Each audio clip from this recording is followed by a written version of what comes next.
মতো নাই রে দুঃখী আমি এলাম ভাই গুহাটি শেষে এলাম ভাই আমিন গাঁওতে হে আমিন গাঁও আসিয়া ভাই দেখি কোনো কাজ নাই চিন্তা ভাবনা করলাম লাগিতে মুখে বলি হাই রে হাই এখন করি কোনো পায় টাকা পয়সা নাই রে পকেটে হে ছিল দিরনের নামে মিস্ত্রি তার শোনে বিহিনাই করি কাজ ধরিয়া দিবেন বলিতে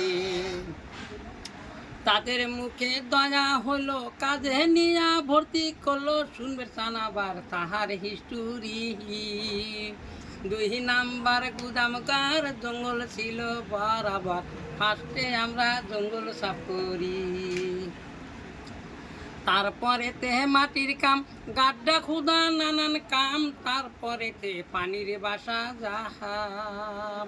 পানির ভার কান্দে লয়ে ইটা গেল বিজিয়ে মিস্ত্রিরা গাঁথনি করে যায়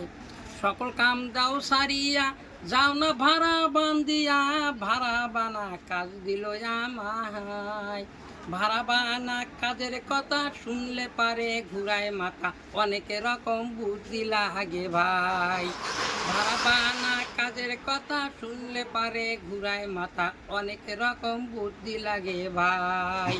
বুদ্ধি জ্ঞান না থাকলে পারবে না সে কোনো কালে মুখের কথায় হয় না রে ভাই।